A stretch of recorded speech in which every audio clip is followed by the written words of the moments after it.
அனைவருக்கும் வணக்கம். மருத்துவர் சென்றாயன். இப்போ நம்மளும் நிறைய பேருக்கு பார்த்திங்கன்னா இந்த மலச்சிக்கல், மூலம், தொப்பை பெருசாக தொங்குறது, அந்த வயிறு உப்புசம் சொல்லக்கூடிய நிலை, இதெல்லாம் பார்த்திங்கன்னா இந்த கழிவு முழுசாக வெளியேறலாம் வரக்கூடிய விஷயங்க. இதுக்கு நம்ம சாப்பிடும்போது இயற்கை உணவுகளை நார்ச்சத்து மிகுந்த உணவை சாப்பிடும்போது ரொம்ப உதவியாக இருக்கும்.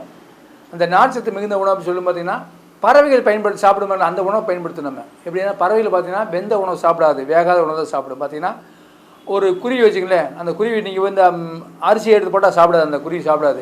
நெல் போட்டால் சாப்பிடும், ஏன்னா அது உமியோடு சாப்பிடும். ரெண்டாவது பார்த்திங்கன்னா சிறுதானியங்கள் சாப்பிடும்.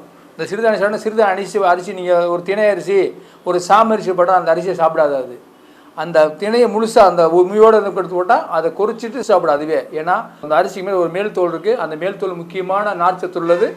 அந்த தோல் சேர்த்து சாப்பிடுறதுக்கு அது பழகி இருக்குது. நாம தான் நம்ம முன்னோர்கள் அப்படி சாப்பிட்டா கூட அப்படி பிரிஞ்சு வேறு மாதிரி சாப்பிட்டுட்டு இருக்கு. இன்றைக்கி நம்ம பாரம்பரிய கலாச்சார உணவை விட்டுட்டு வேறு வெளிநாட்டு உணவு நம்ம சாப்பிட்டுட்டு இருக்கோம். பர்கர், பீஸா அந்த மாதிரி உணவுகளை சாப்பிட்டுட்டு இருக்கோம். நம்ம பாரம்பரிய உணவு சொல்லும் பொழுது நவதானியங்கள், சிறுதானியங்கள், பாரம்பரிய நெல் வகைகள் நமக்கு இருந்தது. நம்ம முன்னோர்கள் அதை சாப்பிட்டு வந்திருக்காங்க. ரொம்ப நல்லா வாழ்ந்தாங்க, கடைசியாக நல்லா வாழ்ந்தாங்க. நாம் என்ன செய்கிறோம், இப்போது 20 வயசுலேயே முட்டியில் இங்கே வலிக்குது அப்படின்னு சொல்லி ஒரு நிலையில் இருக்கிறோம். இன்னும் கொஞ்சம் பேர் பார்த்திங்கன்னா ஒரு 25 வயசு 30 வயசு ஆகிக்கூட இன்னும் குழந்தை பிறக்கலை, கருப்பை பிரச்சனை, ஆண்மை இல்லை அப்படின்னு பல பிரச்சனை உடம்பு ஏற்படுது. இதுக்கெல்லாம் பார்த்திங்கன்னா நம்ம இயற்கையான உணவை பயன்படுத்தாது முக்கியமான காரணங்க. நம்ம இந்த துரித உணவுகளை பயன்படுத்தும் பொழுது அதில் நிறைய கெமிக்கலும் இந்த கலர்கள் சேர்க்குறாங்க.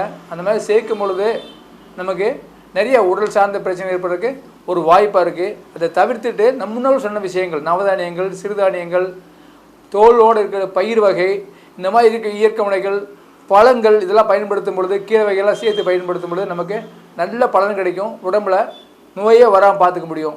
இல்லை நீங்கள் சொல்கிற சரிதாங்க, எனக்கு இப்போ பிரச்சனைக்கு என்ன செய்யணும் கேள்வி கேட்டிங்கன்னா ரைட்டு, அந்த கேள்விக்கு ஆன்சர் கொடுத்துடலாம். இப்போது உடல் சார்ந்த பிரச்சனைக்கு பார்த்திங்கன்னா அந்த கழிவுக்கு முழுசாக நீங்கிறதுக்கு ஒரு அருமையான மூலிகை தேநீர் நம்மளோட சர்வதேச சிகிச்சையில் இருக்குது.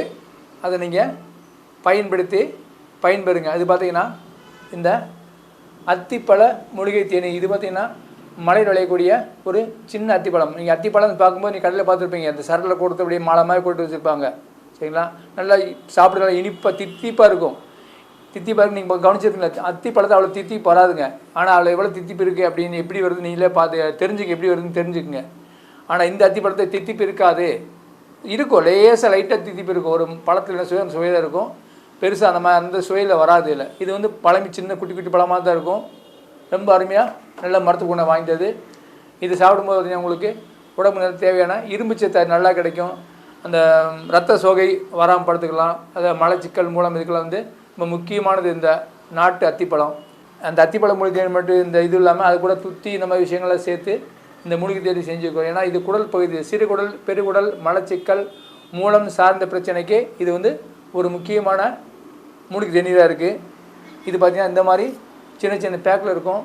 ஒரு பேக்கெட் எடுத்து ஒரு டம்ளர் சுடுதண்ணி போட்டு கொதிக்க வச்சு காலை ஒரு டைம், இரவு ஒரு டைம் சாப்பிட்லாம். இது போக நீங்கள் எப்போ வேணால் டீ சாப்பிட்டு நினச்சா அப்போல்லாம் கூட குடிக்கலாம், ஒன்றும் தப்பு கிடையாது. எப்போ டீ உடம்பு ஒரு எங்கேயாச்சும் பேசிட்டு செஞ்சுருக்கோம், கொஞ்சம் உடம்பு பசியாக லேசாக பசியாக மாதிரி தெரியுது, அவர் டீ குடிக்கணும்னு நினைக்கலாம், அப்போ குடிக்கலாம் தாராளமாக, ஒன்றும் தப்பு கிடையாது. ஒரு டைமெல்லாம் கணக்கில்லை, எப்போ வேணால் நீங்கள் விருப்பப்படும்போது இந்த டீ சாப்பிட்டுக்கலாம். இந்த மாதிரி இயற்கை பொருளை பயன்படுத்தினா நம்ம உடலும் நல்ல வளமாக இருக்கும். நம்ம முன்னோர் சொல்லிக்கிறாங்க, குடல் சுத்தமே உடல் சுத்தம் சொல்லிக்கலாம். அந்த குடலை சுத்தப்படுத்துறதுக்கு, அந்த குடலக்கூடிய அந்த கழிவுகள் நீக்கம் பண்ணவும், அந்த குடலை பலப்படுத்துறதுக்கும் இது முக்கியமான மூலிகை தேநீர். இந்த மாதிரி இயற்கை மூலிகை தேநீரை பயன்படுத்தி பயன்பெறுங்க.